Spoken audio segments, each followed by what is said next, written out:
Debo aprender a usar esto porque me pidió ahí un muchacho que grabe la nota, que no quiere subir. Así que después decimos que somos 84 y quién sabe. ¿Quién puede Y el que saber? no viene se la pierde, El que no viene se la pierde, porque Bueno, ante todo, bueno, agradecerle a Sonia y a Facu, que han sido los promotores de la charla.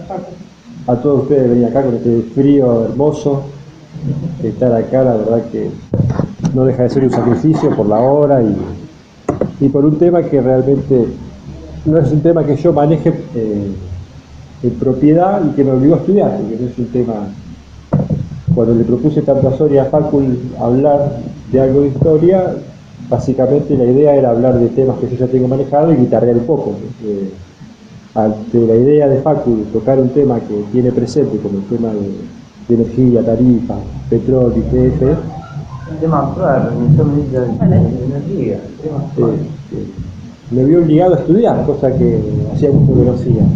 Ya que un poco desperté viejos conocimientos. ¿Qué tenés vos? ¿Qué sos profesor de historia? No soy nada, soy un simple conserje de hotel que me he dedicado a esto porque no. decir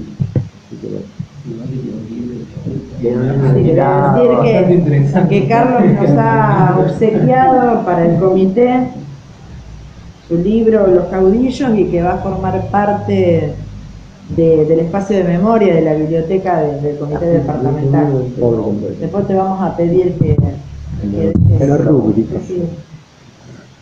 Así que bueno, una de las cosas que me llamó la atención al leer un libro sobre el gobierno de India, que lo había leído en su momento, pero al releerlo ahora para la charla, me hizo reír que los autores que escriben el libro dicen que uno de los problemas que tuvo India fue que no pudo controlar el aumento de las tarifas y que fue por una decisión política que él tomó en materia económica de hacer gradualismo.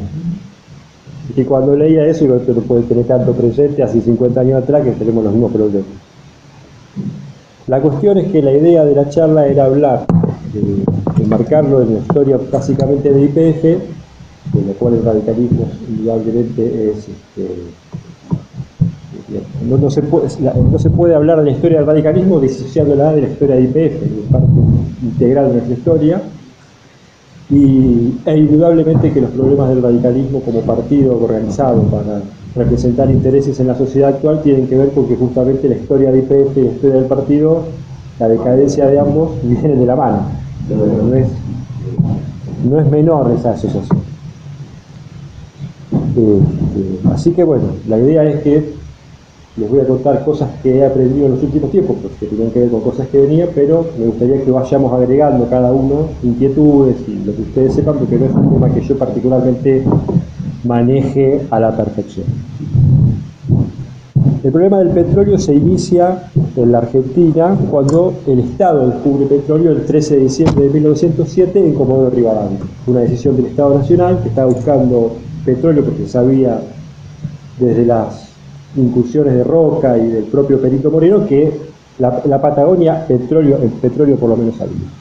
Y tomando en cuenta todo lo que fue el desarrollo de una nueva oleada de la revolución industrial, el petróleo se va a convertir en un fundamento como combustible de energía para el mundo, no solamente para Argentina, y indudablemente que el descubrimiento de petróleo en Argentina le va a dar a nuestro país dentro del proceso económico que Argentina venía marcando como una de las mejores economías mundiales, no por nada el gobierno de Alvear, la economía argentina llega a ser la quinta mundial, el petróleo es la que la termina de empujar. Un alemán que estaba perforando el pozo es el que descubre petróleo en Comodoro Rivadavia y años después, el hombre se llama José Fuchs, tiene la oportunidad de conocerlo a Irigoyen. Irigoyen le dice: los países que tienen mucho petróleo se generan muchos enemigos. Fue lo que le quedó al hombre, como diciendo, este hombre, mucho petróleo, se generan muchos enemigos. O sea que el viejo, y que este petróleo va a traer problemas. Cuando lo conoció a este hombre que fue el que encontró.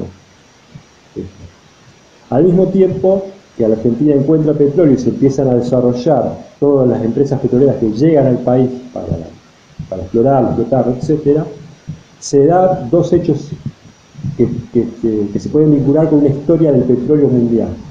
En 1911, el gran monopolio, el gran empresario petrolero del mundo, que era Rockefeller, la familia Rockefeller, en 1911 la justicia norteamericana decide confrontarlo por el tema del monopolio que tenía y lo obliga a dividir sus empresas en distintas, la Standard Oil, la famosa Standard Oil, se ve obligada a dividirla. El tema es que, como siempre pasa, el tipo divide su empresa para evitar el monopolio, pero las empresas le siguen perteneciendo, o sea que fulanito, menganito y Juancito seguían manejando las empresas en su nombre. Lo único que para el derecho se las separa. Y eso le genera a él problemas en Estados Unidos, y a la par que él tiene ese problema donde le quitan el monopolio del petróleo en Estados Unidos, él provoca, porque financia la Revolución Mexicana. La famosa Revolución Mexicana de 1911, que derroca a Porfirio Díaz, que hacía 40 años que gobernaba México, se produce, entre otras cosas, porque en México se descubre petróleo y el amigo Rockefeller, como tiburón que huele sangre, financia la revolución. Hasta que aparece Pancho Villa y Zapata, y ahí toda la cosa cambia. Pero en un momento, el petróleo mexicano, que era algo como que venía justo a la par de la Argentina, pasa a control de Rockefeller. Y Rockefeller también llega a la Argentina. Había una ley en la Argentina que se había logrado acá en Rosario, haciendo una nota al pie, ¿no? Que me parece interesante contar. Si ustedes hoy, las grandes multinacionales, Coca-Cola, McDonald's, Chevrolet, etc., para actuar en la Argentina no pueden actuar como casa matriz, tienen que crear una empresa nacional, si Coca-Cola Argentina, McDonald's Argentina, que en el derecho son empresas autónomas, pero de hecho son filiales de la casa matriz. Ese problema surge, ese cambio en el derecho se consigue a partir de una intervención de Bernardo de Irigoyen, que era canciller de Nicolás Avellaneda en 1875. Nicolás Avellaneda asume la presidencia en 1874 y se produce, producto de que la Argentina, como siempre, se endeudaba para pagar deuda y de esa manera que tenía un tesoro nacional, un pequeño crack en la bolsa de Londres, y que arrastra a la Argentina a una crisis financiera y económica. Al abrir las sesiones del Congreso, Nicolás Avellaneda dice que Nicolás Avellaneda era un gran intelectual, no tanto político, pero un gran intelectual, y tenía la manía de dar aforismos políticos, era un maniático de los aforismos políticos. Para desgracia de Avellaneda, el aforismo por el cual se lo conoce terminó siendo la política liberal de las siguientes décadas, porque Avellaneda abre las sesiones del Congreso diciendo: 2 millones de argentinos honrarán con su hambre y con su sed el pago de la deuda externa. Y él lo dijo para una cuestión coyuntural y quedó históricamente para el campeonato. Dentro de ese problema se produce un conflicto en la ciudad de Rosario. Un ciudadano alemán, que a su vez era cónsul británico y gerente de la filial del Banco de Londres en la ciudad de Rosario, provoca una corrida bancaria al Banco Provincial de Santa Fe, que se acababa de fundar, para provocar su quiebre y su cierre. El gobernador de Santa Fe, un rosarino llamado Servando Bayo, como vean la calle Servando Bayo, acuérdense de que ese tipo, viene a todo galope de Santa Fe a Rosario, tiene una discusión con el cónsul inglés y por desacato lo mete en cana. Cosa que nunca se había visto, que un gobernador mete en cana a un cónsul inglés y ciudadano alemán. Ese conflicto le llega a Avellaneda, y Avellaneda estaba, su gobierno, que era un gobierno de coalición política, estaba repartido. El ministro de Hacienda es Norberto de la Riestra. Norberto de la Riestra, para que ustedes, los historiadores, no tenemos que hacer este tipo de comparaciones, pero ya que están entre amigos, Norberto de la Riestra era el Caballo Martínez de Oz de la época, para que ustedes. Entonces Norberto de la Riestra se pone del lado del reclamo inglés. Pero el ministro del Interior de Nicolás Avellaneda era Simón Dirión, de la calle de acá también, que era el jefe político de Bayo y el caudillo de Santa Fe. Entonces Avellaneda se ve tironeado por dos posturas y deriva el tema a Bernardo de Irigoyen. Bernardo de Irigoyen recibe al embajador británico, que se presenta con el abogado de la firma del banco, que era Manuel Quintana. Manuel Quintana era el vocero inglés en el y dentro de que era el vocero inglés había presentado un proyecto para que Rosario fuera la capital de la República, porque a los ingleses les interesaba que la capital de la República fuera Rosario, no Buenos Aires. Pero Manuel Quintana se presenta ante el despacho de don Bernardo y le dice: que si Bayo no libera al cónsul, una torpedera británica llamada Beacon se va a presentar en Rosario y va a bombardear la ciudad. Entonces don Bernardo se levanta, le dice: retírese, no puedo aceptar que un argentino me haga esta intimidación, y lo echa del despacho. Don Bernardo y Manuel Quintana van a tener históricas discusiones, nunca saldadas por ese problema.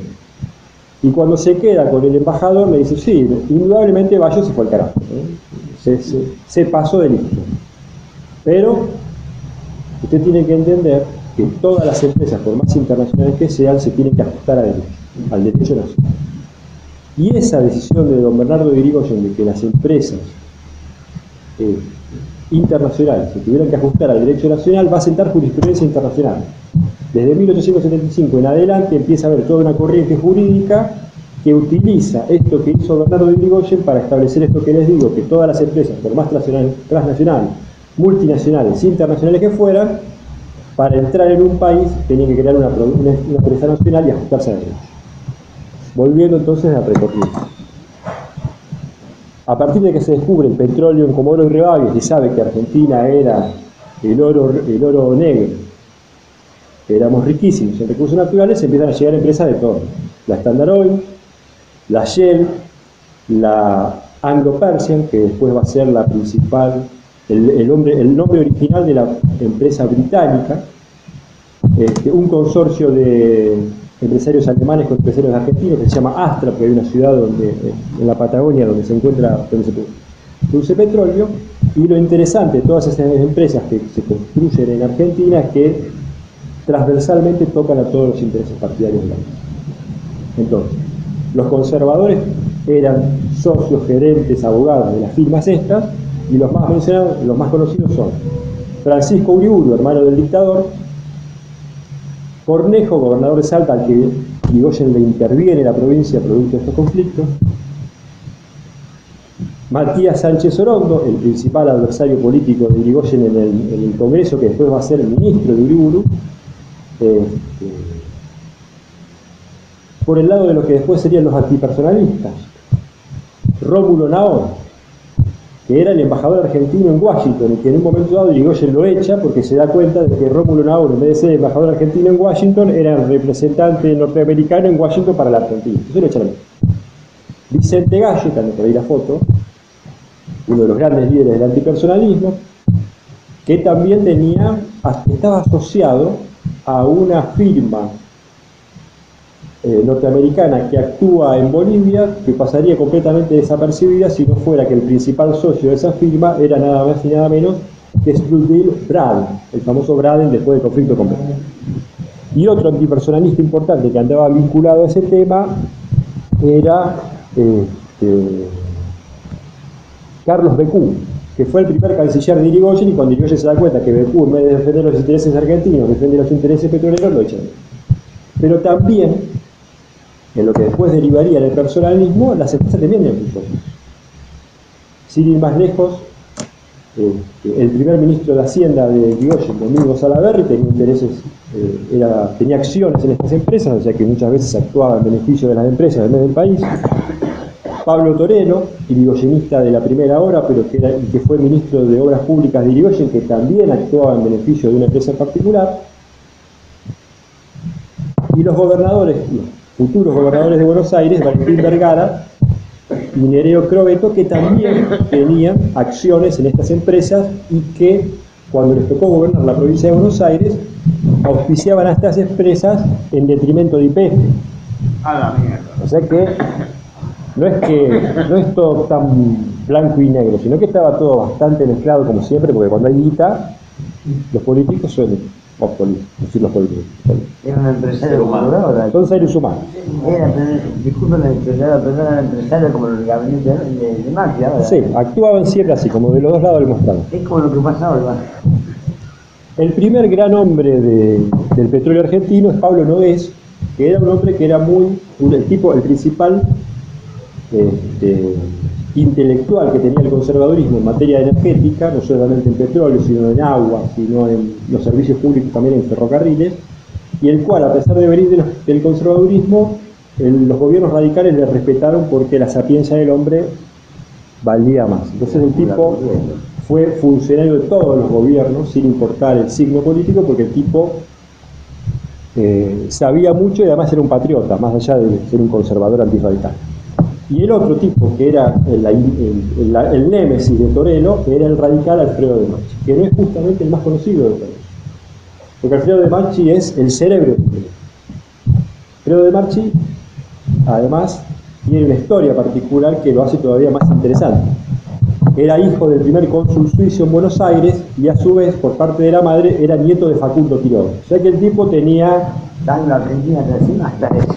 un abolengo propio que le daba características personales. Se suma al irigoyenismo desde la primera hora, amigo personal íntimo de Don Hipólito. Va a ser vicegobernador de la provincia de Buenos Aires, acompañando a don Bernardo de Irigoyen, que es el primer gobernador radical electo, en 1898, y después de ese cargo, de Marchi se dedica en la actividad privada a todo lo que tenga que ver con los servicios para la sociedad. Funda una empresa eléctrica que va a ser la adversaria de una famosa empresa eléctrica en Argentina denominada la Chade, que después la vamos a tocar.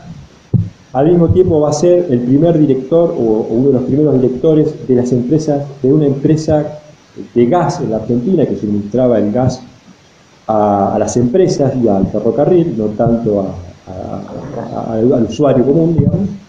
Y al mismo tiempo era un tipo que sabía mucho de agua. Entonces también junto a Nogués, eran los tipos que conducían todo el proceso de aguas eléctricas.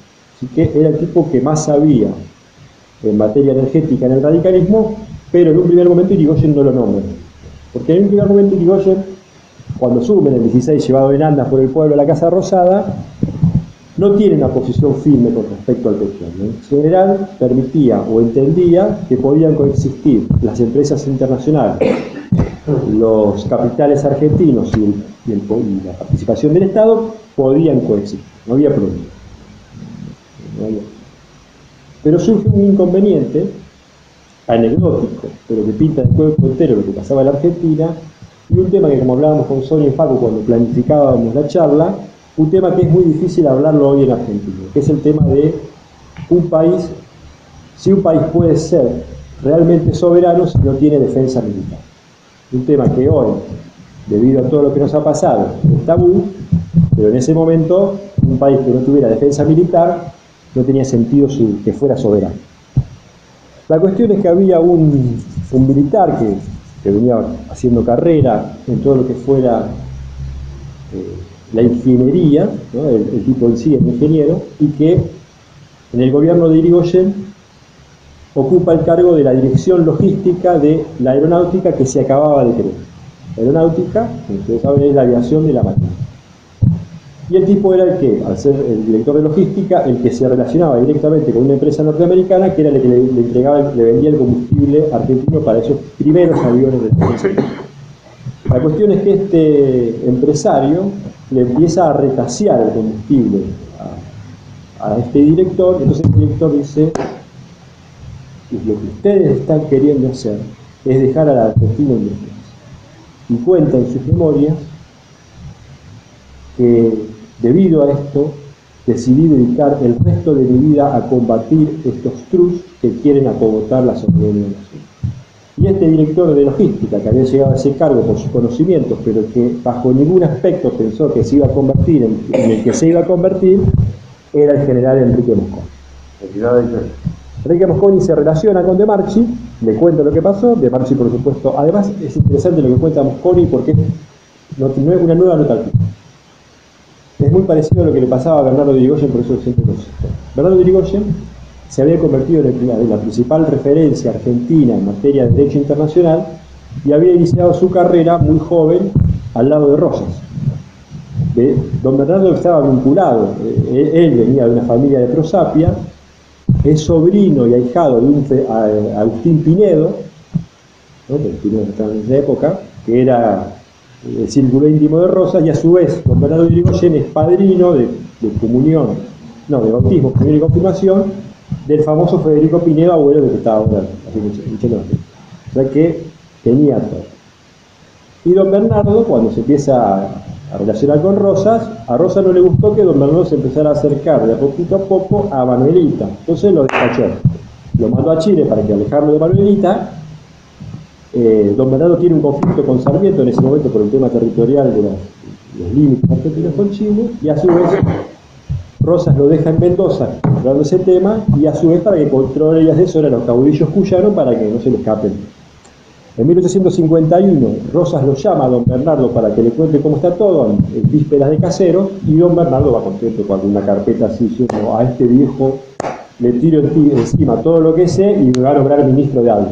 Entonces llega, se sienta, qué sé yo, le dan un mate por la carpeta, qué sé yo, y cuando intenta hablar, Rosas le dice: bueno, mire, lo que pasa, y don Bernardo dice: este viejo sabía todo. ¿Cómo hacía este viejo para saber todo lo que yo tenía acá? Que es exactamente lo mismo que cuenta Mosconi, que cuando uno lee las memorias, siendo un tipo tan importante para el petróleo, y la historia del PF y la historia de nuestro país, es un tipo que por lo menos el ego se lo ha guardado en sus memorias, porque cada vez que dice que se entrevistaba con Irigoyen, diciéndole: bueno, mire, tengo esto para hacer, Irigoyen le decía: bueno, usted lo tiene que hacer así. O sea que Irigoyen ya sabía lo que el tipo se dedicaba. Y Mosconi: ¿cómo hacía este viejo que se tenía que dedicar a toda la administración pública? Sabía más que yo de un tema de que yo solamente me especificaba en investigar, en hacer. No puedo creer, es imposible. Que es lo llamativo del hombre, ¿no? Que supiera tanto de todo. Mosconi entonces se empieza a juntar con De Marchi, y los dos planifican desarrollar lo que ya se venía dando de a poquito en la construcción de IPF. De Marchi tiene un conflicto tanto con la presión de los trus como la presión de los incipientes sindicatos petroleros, y además la actitud de algunos funcionarios públicos que en vez de actuar en defensa del patrimonio nacional siempre estaban a favor de los trus. Entonces le echa la renuncia a Irigoyen cuando YPF estaba a punto de salir en marzo de 1920. Irigoyen lo va a reemplazar con el doctor Eudoro Vargas Gómez, correntino, que venía a ser diputado nacional, el caudillo radical de Corrientes, al punto tal que en 1946 Perón gana en todo el país menos en Corrientes porque no le pudo ganar a Vargas Gómez, que muere semanas antes de ser electo gobernador de Corrientes. El tipo manejaba Corrientes como se le cantaba. Y a Vargas Gómez le toca entonces ser el articulador final de la Dirección General de Yacimientos Petrolíferos Fiscales, pero va a tener un conflicto con los directores de nombre Irigoyen y YPF, porque Vargas Gómez cree que YPF debe ser una dirección, una secretaría del Ministerio de Agricultura, etc. Y los de YPF querían no, que tuviera autonomía para funcionar. Entonces tienen un conflicto y le echa la renuncia a Irigoyen en agosto, o sea, duró 4 meses, 5 meses en agosto. Irigoyen lo reemplaza con Carlos Juan Rodríguez, un riocuartense que manejaba el electorado de esa ciudad, irigoyenista desde siempre, y luego Sabatini, que va a tener el honor de ser el que estampe la firma para la creación de YPF, que es el último acto de gobierno de Irigoyen, y el primer acto de gobierno de Alvear es nombrar director de YPF, que, como dice Pepe Rosa, que no es justamente un historiador afín al radicalismo, no hubo decisión más sabia que la de nombrar a Mosconi como director de YPF, porque a su patriotismo y su compromiso le agregaba una capacidad extraordinaria y una inteligencia para el tema que lo lleva a darse cuenta de cómo para dónde va la mano. Pero nuevamente Mosconi, cuando asume el cargo, tenía la misma visión que Irigoyen del tema, que podían coexistir en Argentina las distintas firmas, YPF, las empresas petroleras, las sociedades mixtas, así que no era un partidario del monopolio estatal desde un primer momento. Pero cuando arranca YPF se da cuenta que si a estos tipos no les sacan el control del petróleo, va a ser imposible que se desarrolle una política energética en Argentina con YPF común. Así que en esos 8 años que Mosconi es el director de YPF, él va a librar 6 batallas en paralelo y al mismo tiempo y profundas. La primera de ellas es construir YPF en sí, es decir, construir la empresa. burocráticamente crear una empresa que se dedique al petróleo, lo cual hoy, a 100 años de distancia, parece algo YPF, pero en el momento construir YPF de la nada no deja de ser histórico, porque por otra parte YPF es la segunda empresa estatal de petróleo que se forma en el mundo, la primera la que crean los muchachos de la Unión Soviética y la segunda YPF. Y es tan importante la creación de YPF como empresa estatal que todos los países de América, excepto Brasil y Chile, que como siempre sí han seguido la línea histórica diplomática de Gran Bretaña y Estados Unidos, todas las empresas petroleras que se construyen en América imitan a YPF. Gracias a que el propio Mosconi hizo una gira en América y los convenció uno por uno a los gobernantes de turno diciendo: esto es lo que pasa, esto es lo que tienen que hacer, esto es como hacer, y tenemos que trabajar en equipo. Y hoy Repsol Repsol era la empresa española. español, pero también es la que está de cierta forma confrontada con IPF. Claro. Mirá, lo que vos decís totalmente de acuerdo, ¿sabes por qué me dice el ingeniero petróleo y el director de IPF? ¿Quién? Mi papá fue gerente de IPF, Sí. de carreras, y dio para entrar como su gerente. Hizo toda la carrera, se jubiló como director, la comitadora de ingeniero petróleo de la Universidad de Petróleo Monumental de IPF.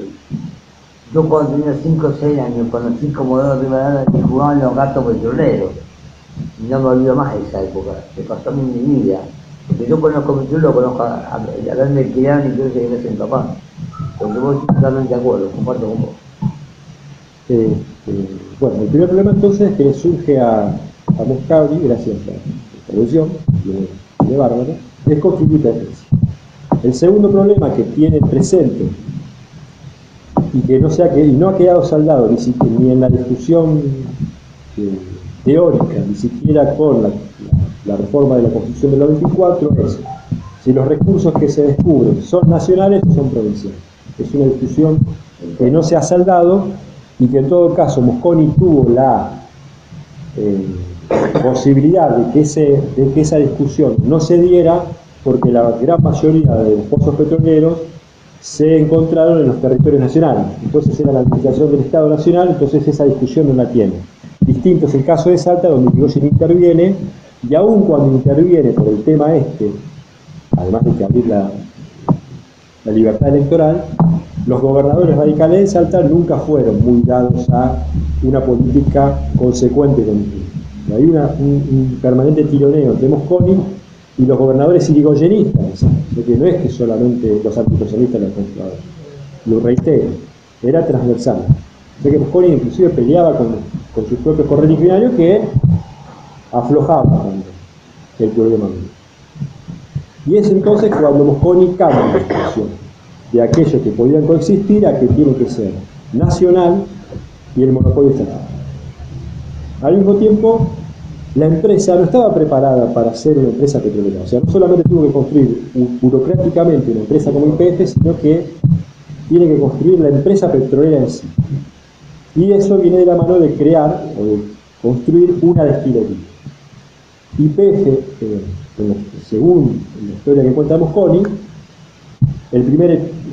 los hechos históricos del petróleo en Argentina tienen que ver el descubrimiento en 1907, en la creación de YPF, y en 1925, cuando en el gobierno de Alvear se inaugura la destilería de La Plata, y a partir de ahí sí YPF pega el negocio. Ahora, la construcción de la destilería de La Plata es interesante porque también podemos traerlo al presente para ver cómo eran las cosas en su momento. Alvear, que no necesariamente continuó muchas de las políticas de Irigoyen, en materia petrolera de YPF la profundizó. Inclusive el radicalismo tiene una deuda con Alvear. La verdad que no es solamente Irigoyen Mosconi, es Irigoyen Mosconi Alvear. Y cuando Alvear quiere hacer la destilería de La Plata, necesita un préstamo, naturalmente, porque es algo de mucha guita, y el Congreso no se da. Dentro de la comisión que se organiza para la creación de la destilería, había un amigo de Alvear, que no necesariamente era radical, llamado Carlos Magallán, que entendió la importancia de la destilería para los intereses nacionales y le dice: Marcelo, no te preocupes que la destilería sale, porque yo pongo toda mi fortuna como garantía para que la destilería sea. Y si la destilería de La Plata se hace, es gracias a que este muchacho Carlos Madariaga puso la plata de su bolsillo para empezar. Cosa que en la Argentina actual no pasa. No pasa. Era Carlos Madariaga. Carlos Madariaga. Pero quién, Era un amigo de Alvear, interesado en el tema, pero no necesariamente radical. no era Es más, ni siquiera nada. no, participó de esa comisión. Ni siquiera era radical. Pero la amistad con Alvear, Marcelo en ese sentido, la amistad, y además que Marcelo, Y la presidente. Marcelo, A ver si embajada en Europa. Marcelo. Bueno. Al mismo tiempo Mosconi va a librar una batalla cultural. Esto que les contaba de americanizar la lucha, se va a crear en 1927 una alianza continental con dirigentes del Partido Socialista, que en general el Partido Socialista no era muy dado a defender los intereses de YPF, excepto, raro, los díscolos del Partido Socialista histórico, que eran Federico Pinedo, Agustín Tomaso, Noble, que fue fundador de Clarín, que los tipos sí eran defensores de YPF, pero dentro del socialismo había algunos tipos, como Manuel Ugarte, que sí estaban de acuerdo con YPF, fundan esta alianza continental como defensa de YPF, del petróleo y una lucha antiimperialista, y en esa alianza continental va a participar dos mozuelos en realidad, del radicalismo, que son Ernesto Bojardín, que después va a ser el pilar de Frondizi, el tipo que le abre la cabeza a Frondizi, y un joven socialista de Junín llamado Moisés Levenson, que al encontrarse en esa disyuntiva de la alianza continental se hace irigoyenista. Pero en un momento Levenson era socialista, se hace irigoyenista ahí. Esa alianza continental, que además tenía como folletista al famoso general Alonso Baldrich, eran los tipos que andaban por el país y por América diciendo YPF. Al mismo tiempo Mosconi va a firmar un acuerdo con el rector de la UBA, el famoso Ricardo Rojas, por el cual se constituye el Instituto del Petróleo. La idea de Mosconi era que para que YPF fuera una empresa nacional, estatal, etcétera, los técnicos, gerentes, funcionarios, empleados, lo que fuera, tuvieran una formación académica acorde a los intereses de nuestro país. Y por eso ese Instituto del Petróleo funcionaba, químicos, petroquímicos, etcétera. Ese Instituto del Petróleo funcionaba como un posgrado para los tipos que quisieran trabajar en YPF. Y estaba financiado por YPF. Al mismo tiempo hay una universidad popular que se crea en el barrio de La Boca, que también formaba en futuros empleados para YPF, y la escuela industrial de un tipo que era amigo de Mosconi, pero nuevamente no necesariamente radical, que también forma a pibes del colegio secundario para que se metan en la cabeza la importancia de trabajar en YPF en función de los intereses. Todo esto que les he contado es importante, es válido, y todo lo que más o menos ustedes saben, todos, pero fundamentalmente la gran batalla que va a dar Mosconi dentro de estas batallas, que no son menores, es la batalla comercial. Es la más importante de todas las batallas comerciales, porque Mosconi dice, si no libramos esta batalla, todas las demás no tienen sentido. Cuando Mosconi asume YPF, en marzo de 1923, YPF tiene su primer subsidio. El 80% del mercado de venta de combustibles en el país lo manejaba la Standard Oil con todas sus subsidiarias. Ya que YPF no es la empresa comercial que hoy tiene surtidores en todo el país. Era una empresa incipiente, estatal, que se dedicaba a explorar, y casi siempre esa exploración solamente era el beneficio para estas empresas, estos trusts que conspiraban contra YPF, ya que el poder que tenía YPF realmente para poder construir una política energética en el país era nulo si no, como dice Mosconi, no libráramos una batalla comercial.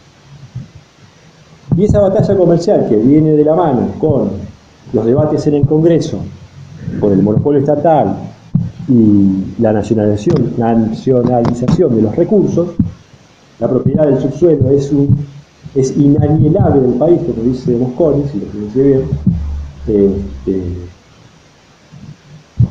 La batalla comercial, dice Mosconi, dentro de las fechas muy importantes, 1907, 1922, 1925, y Mosconi dice que hay una fecha que para él está a la altura del 9 de julio de 1816, que es el decreto de Irigoyen del 1 de agosto de 1929, en medio del quilombo que era el segundo gobierno de Iván Hipólito, por el cual YPF se mete en el mercado comercial y baja el precio de las naftas, y baja el precio del queroseno, y baja el precio del fuelo, y baja el precio de todos los combustibles en general, lo que provoca que todas las empresas que tenían surtidores denuncien al gobierno irigoyenista porque les está haciendo un dumping al revés, porque se le está metiendo en el mercado, imponiendo un precio y les está cagando las ganancias, porque las verdaderas ganancias de estas empresas no eran los recursos petroleros que se iban casi siempre afuera, sino que eran los surtidores.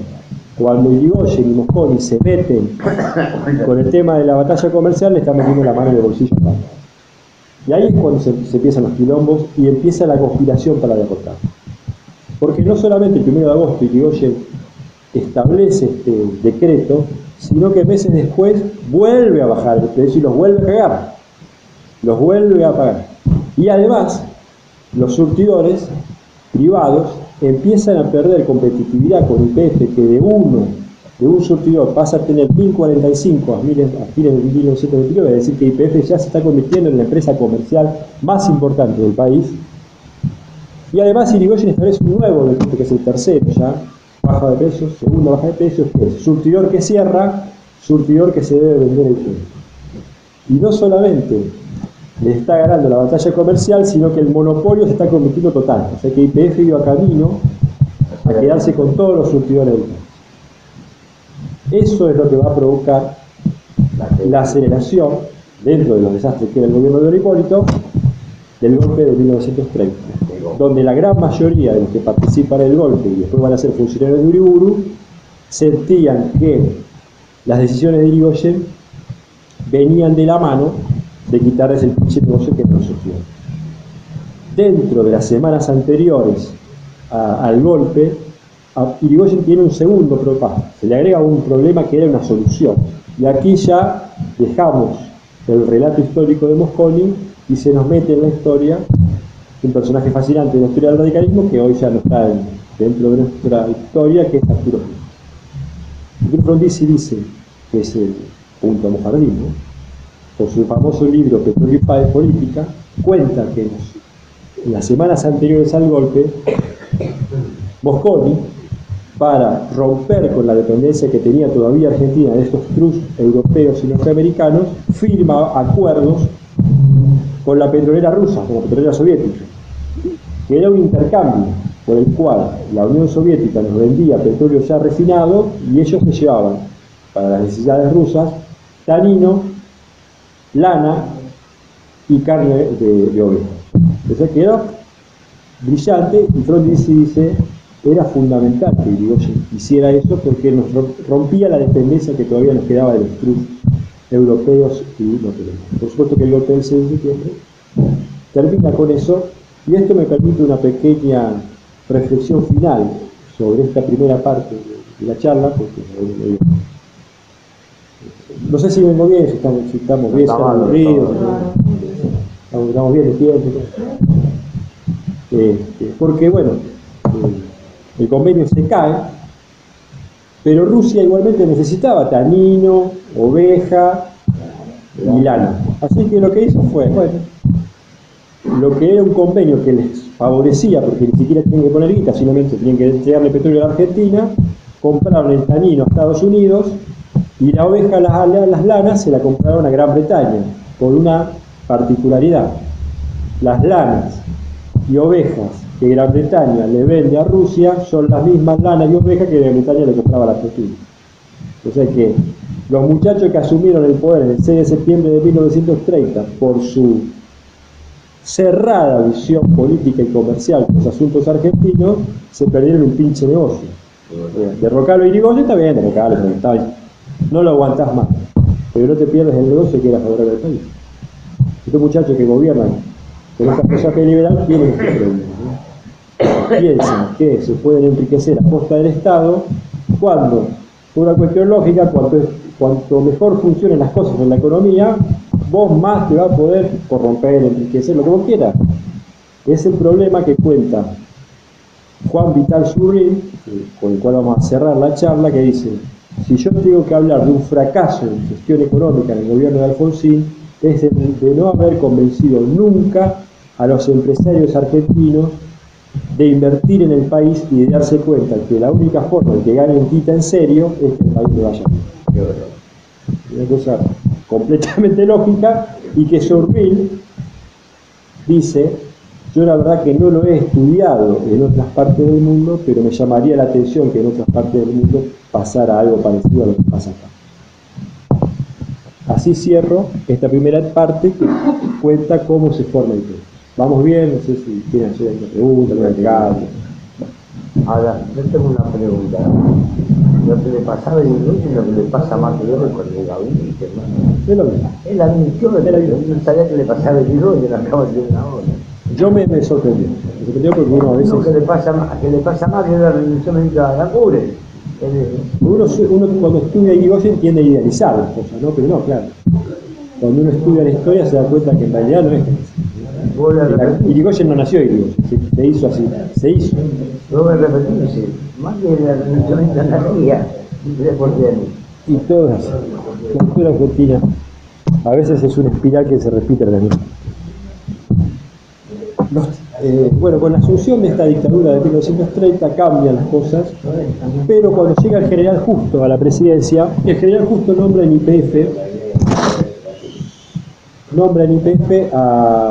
al doctor Ricardo Silveira, que es interesante, pero no se engancha con las cosas como todo, era sobrino del socio de Leandro Alem, tomando en cuenta que Leandro Alem estaba enamorado de la mujer del socio. Y Ricardo Silveira, a pesar de ser conservador dentro de la famosa década infame, se dedicó al proceso. Es decir, nuevamente, reconozcamos a Irigoyen, reconozcamos a Mosconi, reconozcamos a Alvear, y Silveira la verdad que hizo un gran trabajo. Pero en la década del 30, en materia energética, lo que queda para la historia no es tanto el papel de IPF que se empieza a desdibujar desde la salida de Mosconi de la dirección, sino el famoso negociado que les venía contando antes, que es lo que se denominó la CHA de CADE, el famoso negociado de la Lucia. En 1907, el mismo año que se descubre petróleo como de Rivadavia, el gobierno nacional le concesiona a una firma belga llamada Sofina, que tenía para los asuntos hispanoamericanos su administración en Madrid, llamada CHADE, por 50 años la concesión del servicio público de electricidad en la ciudad de México. Pero en 1925, la bancada radical del Consejo Deliberante de Buenos Aires dice: bueno, pará, acá estos muchachos hacen cualquier cosa, vamos a controlar un poco, pero el intendente alberista veta. Y en el gobierno de Irigoyen la verdad que no se hizo nada para controlar a estos muchachos. Pero aquí, cuando llega la década del 30, llega el muchacho Justo, a los amigos de la CHADE se les ocurrió que la concesión que vencía en 1957 se podía prorrogar hasta 2007. Claro. Pero el Consejo Deliberante de Buenos Aires en la década del 30 estaba manejado por distintas extensiones del Partido Socialista y no le dio. Hasta que llega la fatídica fecha de enero de 1935, donde el radicalismo levanta la abstención, el radicalismo gana las elecciones a concejales y se convierte en mayoría del Consejo Deliberante, y ustedes saben que el propio Marcelo Alvear andaba sobornando concejales para que la concesión saliera. Lo que lleva a Agustín Pejú, un general que no se caracterizó por ser honesto ni mucho menos, en decir: el radicalismo es el primer partido de la historia universal que se corrompe estando en la oposición. Un cachetazo en la historia del radicalismo, y el radicalismo arrastró por muchos años el negociado de la CHA de CADE. Con una anécdota particular que el otro día se la comenté en Twitter y bueno, me sacudió. Gracias a la CHA de CADE, porque la CHA se cambia el nombre a CADE debido a que se pensaba que Franco, cuando empieza la guerra civil, la iba a nacionalizar, pero Franco era cualquier cosa menos nacional. Entonces tuvieron que cambiar el nombre de CHA de CADE y se llama. Dentro de los sobornos que recibe el radicalismo para que esa concesión se prorrogara hasta 2007, está la construcción de la famosa Casa Radical, donde hoy está el Comité Radical de la Ciudad de Buenos Aires. Y los forjistas, entre ellos Jorge del Río, que fue el que investigó toda la trama, contaba que no pasaban por la calle Tucumán porque decía no toques la pared porque te podés electrificar. Este aquí, que hoy con todo el tema de la lucha por la legalización, el comité ha decidido iluminar su fachada de noche de color verde. Cosa que, ¿por qué lo pusiste pañuelito? Tomando en cuenta la tradición histórica de lo que tiene que ver la luz y la iluminación de esa casa radical. Pero bueno, una chance. Al producirse el golpe de 1943, este grupo que se denominó el GOU decide investigar los negociados de la Chade, y el informe del coronel Rodríguez Conde es lapidario. Dentro de los investigadores aparece un hombre llamado Juan Sábato, que es uno de los que investiga este libro. Juan Sábato, hermano del escritor, de Ernesto, fue después el gran prohombre de Ilia y de Alfonsín en todo lo que tuviera que ver con la política energética. Ya en 1943, con este Rodríguez Conde, investiga los negociados de la Chade, pero, oh casualidad, cuando asume el benemérito tirano prófugo en 1946, nacionaliza todos los servicios menos el de la Chade, porque la Chade la había financiado la campaña. ¿Sí? Ese tema no lo que sí hace Perón es crear Aguas y Energías, la empresa estatal, crea Gas del Estado, que fue muy importante en su momento, porque después con el gobierno de Frondizi se va a crear el famoso gasoducto por el cual Argentina finalmente pasa de tener gas a garrafa a finalmente gas por la red, y Perón le da, dentro de su lógica nacional, un avance a YPF que tiene un famoso contrato negociado, que es el de las Californias, donde entra en terreno el hombre que se convirtió en el gran referente ineludible teórico del petróleo y de la energía en Argentina, que era un peronista llamado Adolfo Silegni de Sagni, que era peronista, ¿no? Pero cuando el tipo analiza los contratos petroleros de Perón y después analiza los contratos que firmó Frondizi, dice, esto es un escándalo, esto nunca se vio, esto es cualquier cosa. Porque en las Californias, Perón le entrega a la Standard Oil una cantidad de tierra para que se explote petróleo en la provincia, después va a ser la provincia de Santa Cruz, del tamaño de la provincia de Jujuy, en donde Argentina no podía entrar. Y entonces lo que dice este Adolfo Silegni, dice, no sé qué va a pasar, pero se ve que no sé si vamos a tener que utilizar el pasaporte para entrar ahí, porque si le entrega toda esa cantidad de tierra a estos muchachos, ¿cómo vamos a hacer para controlarlo? Además que toda la obra la tenía que hacer YPF, pero a costa de YPF, pero los beneficios se lo hacían los que es Standard Oil, y ahí todo el acuerdo de la California es pernicioso para el país. Pero, para justificarse, dice, estos nacionalistas de cabotaje, que dicen que YPF tenía la capacidad de producir petróleo, en realidad no saben nada, porque YPF no estaba en condiciones de dar ese salto de calidad que necesitaba el país en materia petrolera. Pero lo que dice Silegni es que si con lo que YPF producía hasta 1954, alcanzaba y sobraba. Ahora, si YPF quería dar un salto de calidad, necesitaba perforar 100 pozos petroleros, y que YPF como mucho tenía 48 perforadoras vetustas. En todo caso, lo que se podía hacer ir comprando de a poco y llegar a esos 100. Pero lo que hicieron tanto Perón como Frondizi y Silegni es la inversión extranjera, pero en la cual la Argentina no tenía ningún tipo de control de lo que se estaba haciendo. Entonces Silegni plantea tres. En función de lo que dice Frondizi para justificar los contratos que por una parte los contratos que firma Frondizi a poco de asumir su gobierno iban totalmente en contra de lo que había planteado históricamente en su famoso libro, era una contradicción total. Lo que dice Frondizi para justificarse es entre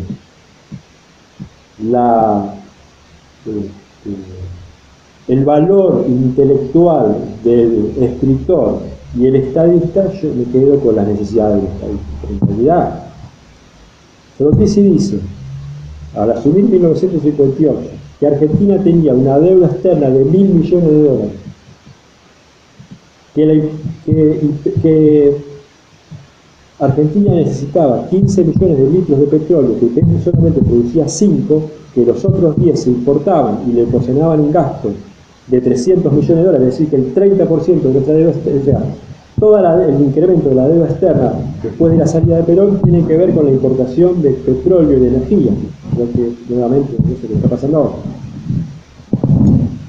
Y que la inversión extranjera lo que va a provocar es poner en cero eso. Y Silvey me dice, sí, puso en cero, pero no generó ganancia. Argentina no ganó nada. Entonces sí, es cierto que la Argentina dejó de tener déficit en tiempo de Frondizi y se consiguió algún tipo de autoabastecimiento, pero se consiguió bajo dos premisas. La primera, que todas estas empresas que empiezan a participar del petróleo van en detrimento de YPF, o sea que YPF se sigue desgastando con el correr del tiempo. Y tercero, dice Silenzi con sabiduría teórica y sapienza callejera. Si en la propia letra muerta de la ley los controles eran muy débiles, imagínate cuando los controles efectivamente se realizaran, no iban a controlar un carajo y se iban a llevar todo el petróleo sin que nadie supiera qué carajo se estaba llevando. Que es la principal denuncia que hace Silenzi a Frondizi y que va a llevar a Arturo Illia cuando asume la presidencia en derogar los contratos porque eran totalmente dañinos para el país, más allá de que Conrado Storani, que anduvo entreverado, el padre de Freire, que anduvo entreverado en la derogación de esos contratos con Juan Sábato, dice, no estaba mal planteado, no estaba mal lo que planteaba Frondizi, estuvo muy mal pensado. Ernesto Sábato, Juan Sábato, que era el hombre de Illia y de Alfonsín, y el hombre de Frondizi, que fue el autor intelectual de todos los contratos, es el tercer hermano, que era Arturo. Yo no sé cómo pasaban los domingos familiares de esas familias, viendo que Ernesto, que tenía una mirada política, Juan, que era radical y lista, y Arturo, que era radical progresista, no sé, ahí se agarraban a los botellazos, porque era diametralmente opuesto a lo que los tres planteaban sobre el mismo tema. Indudablemente. Y lo que cuenta Juan Sábato, diciendo, sí, es posible que el tema de Illia con el tema de los contratos haya generado en la Argentina un efecto negativo, porque Illia tuvo que poner 200 millones de lucas verdes para indemnizar, pero en los poquitos 3 años que él gobierna, YPF consigue los 15 millones de los que hablaba Frondizi. La vuelta de la vida. Es que al final, tanto buscar afuera cuando YPF al final los consiguió. Es cierto que los 15 millones ya no alcanzaban porque naturalmente el impulso industrial de Frondizi había generado que ya los 15 no alcanzaran, pero YPF tenía para generar los 15 millones que decía Frondizi que no podía. Es que también ahí hay una cosa medio rara, y tomando en cuenta lo que cuentan los propios frondicistas, no los que recalcitrantes actualmente, pero sí los que se fueron yendo, es que la mayoría de los contratos petroleros que fue firmando Frondizi fueron un negociado escandaloso de los cuales participaban los 80. Pero evidentemente después de la caída de Illia, YPF sí ya empieza a perder el poder que tenía, porque inclusive los distintos gobiernos dictatoriales que tuvo nuestro país las fueron destruyendo a poco. Al punto tal que cuando en 1976 da el golpe de la dictadura, YPF tenía una deuda de 300, casi 400 millones de dólares, y cuando Alfonsín hace el arqueo de caja en el 84, era de 5.700. O sea que YPF ya era completamente inviable, porque la hicieron mierda. Y además de que la hacían mierda endeudándola de esa forma, todos los pozos petroleros que se iban encontrando en Argentina, YPF no tenía control. Todas las empresas extranjeras seguían acaparando el tema. Cuando Alfonsín llega al gobierno se encuentra con el desastre total, por eso cuando hablan de la herencia recibida, pobre Alfonsín, entonces se pudiera hablar ahora, ¿no? Era un desastre, no había Estado.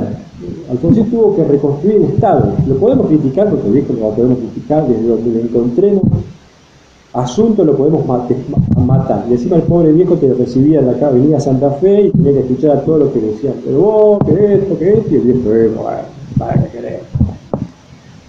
Pero dentro del estado calamitoso con el que se encuentra Alfonsín, Alfonsín reconoce que lo que Frondizi intentó hacer no estaba. No que había que hacerlo bien. Y lanza, porque estaba justo en Estados Unidos, el famoso plan. El plan Houston no funcionó como Alfonsín y Sobril hubieran querido, pero el secretario de Energía, La Peña, y el actual número 2, el CO2 de Techín, que no me acuerdo el nombre ahora, se Roca, de todo este tipo, dice que el plan Houston, a pesar de todas las críticas que se le hagan, que no salió bien, encontró una reserva de gas natural que le permitió a la Argentina por 20 años, desde el gobierno de Alfonsín, tener una solución al problema. No solamente porque el tipo de Techín cuenta, Argentina necesita 1.000 millones de litros cúbicos para que la cosa funcione. Y ese pozo que descubre el plan Houston era de 20.000 millones. O sea que Argentina no solamente se autoabastecía, sino que exportaba. Ahora, si vos no seguís explorando, si vos no seguís investigando, en un momento determinado, ese pozo se va a agotar. Y cuando en 1992 llega el nunca mejor ponderado, que ayer fue su cumpleaños, así que felicitaciones para este gran hombre que cumplió ya 80. No, 95 ya. 70, 88. 88. 88, de nació en el 30. Carlos Saúl I de Anillac. Que a todo esto, cuando Sobril cuenta, hay un video de Sobril en el YouTube que yo lo recomiendo, dura un famoso tiempo, pero es espectacular. Sobril cuenta que cuando ellos se dan cuenta que el país era inviable y que no les queda otra de ir a un curso privatizador de unas empresas públicas, les dicen, ni gas del Estado ni IPF, eso no. Todas las demás, cerebros. Gas del Estado y IPF no. Y cuando el radicalismo, a partir de Rodolfo Terrengaño, lleva las primeras iniciativas privatizadoras al Congreso, me acuerdo de las palabras solemnes del hermano Eduardo diciendo: el Partido Justicialista jamás pondrá bandera de remate a las empresas públicas. Después vendió todo. Dentro de eso, YPF, que por otra parte, tuvimos suerte con quien compró YPF. Porque Repsol, lo único que hizo en sus casi 20 años del manejo de YPF fue explotar los yacimientos que ya estaban. No investigó un carajo. Y gracias a que no investigó un carajo, no descubrieron Vaca Muerta. Claro. Porque lo que dice el número 2 de Techín, que defendía a Aranguren, y la verdad que es una cosa llamativa.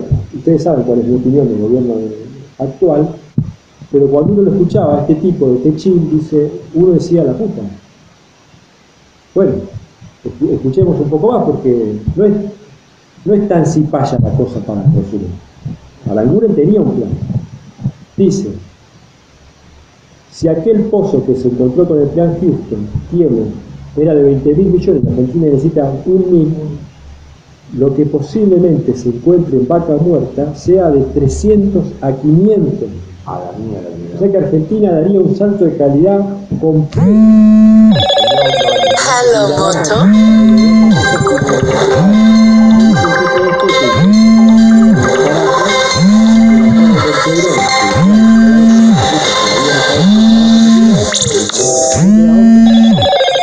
Hello, Moto.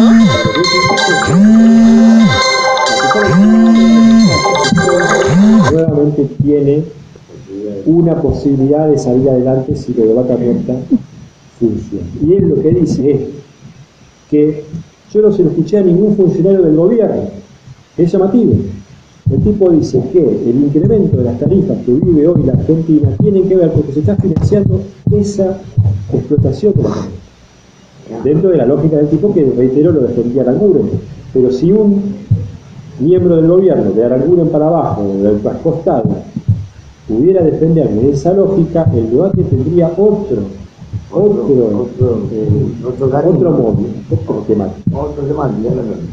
Pero si vos no me decís que, bueno, estás pagando algo que no pagaste en los últimos días, que es debatible. Pero bueno, pero a su vez está Pero si vos me estás diciendo que estás promoviendo porque a largo plazo no vas a tener nunca más problemas, Claro, vale la la pena, verdad vale la que o pena. te ganan, Es otra cuestión, es otra cuestión. Los muchachos o no lo defienden porque no les interesa, porque no saben o porque están participando de algún negocio que uno Mano, negocio, no te dice.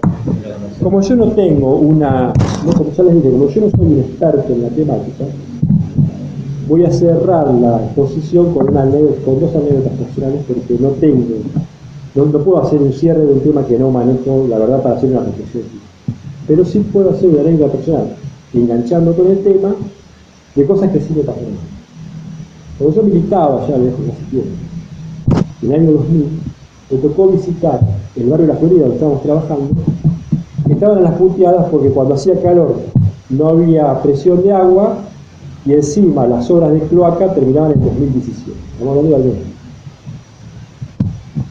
algo. Cuando el amigo Carlos Alberto Reutemann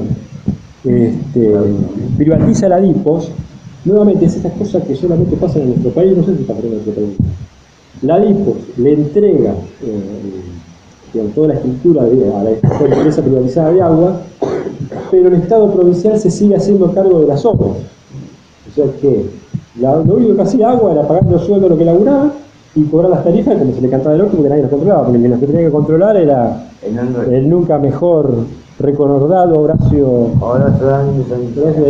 Bueno, Aquí el Rauto, colocado por Rauto. Entonces la Dipos, en su plan de obras de la década del 90, recién le iba a conseguir las cloacas al barrio de La Florida en 2017. Entonces los muchachos, los vecinos estaban a la puteada, llamaban a la radio más importante de la ciudad, en el programa de la mañana de este periodista que hoy está triunfando en Buenos Aires, y digamos.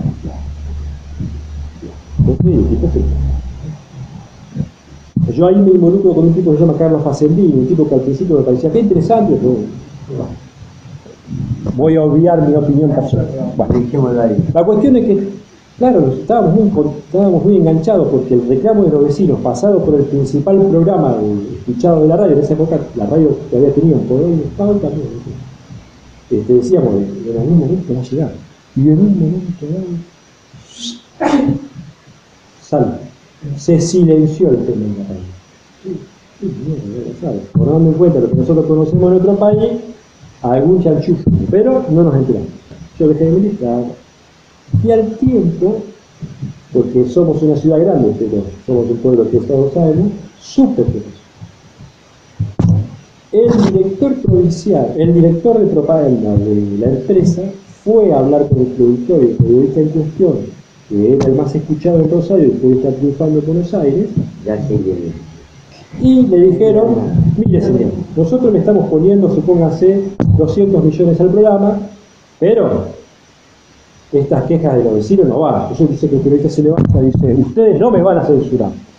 No, nosotros no queremos censurar nada, simplemente le queremos triplicar la pauta publicitaria. Se acabó. Se acabó. Ya, listo. No lo va a pedir. Y se acabó. Para que tenga en cuenta quién es el bueno. Y un muchachito que acá se mueve con la costura en la radio, Capital Federal. Sí, tiene programa en revista, todo. Un buen periodista, pero bueno, le gusta tener los bolsillos jóvenes. Es verdad. Tengo un amigo en Facebook que conocí gracias a esto, en las redes, que se llama Pablo Salas Ferrer, que es de acá. Su abuelo era irigoyenista, de los grandes irigoyenistas, adversario de Sabatini en Córdoba, pero un irigoyenista acá, Salas Ferrer. Y cuenta que cuando tiene que decidir la educación del hijo, el padre de mi amigo, lo manda a un colegio católico. Entonces el hijo le reprochaba, dice: pero si vos sos ateo, ¿por qué carajo me mandás a un colegio católico? Porque vos tenés que aprender por tu cuenta. Pero me enseñan religión y vos sos un ateo total. Vos tenés que aprender por tu cuenta y después me decís: pero si no crees en Dios, ¿para qué me mandás a un colegio donde me enseñan todas esas cosas? Sí, Dios no existe, pero Dios existe. Yo lo conozco. ¿Viste? Yo lo conozco. ¿Quién es? Hipólito. Ese hombre era Dios. Y como yo soy partidario de ese tipo de metáforas, ser apóstoles cívicos de ese Dios de la democracia, me parece que es la mejor manera de honrarlo tanto a él como a Mosconi y a tantos otros que yo he mencionado, algunos que me he olvidado, en esta lucha por la soberanía energética, la soberanía militar y en definitiva la soberanía nacional del mundo. Bueno,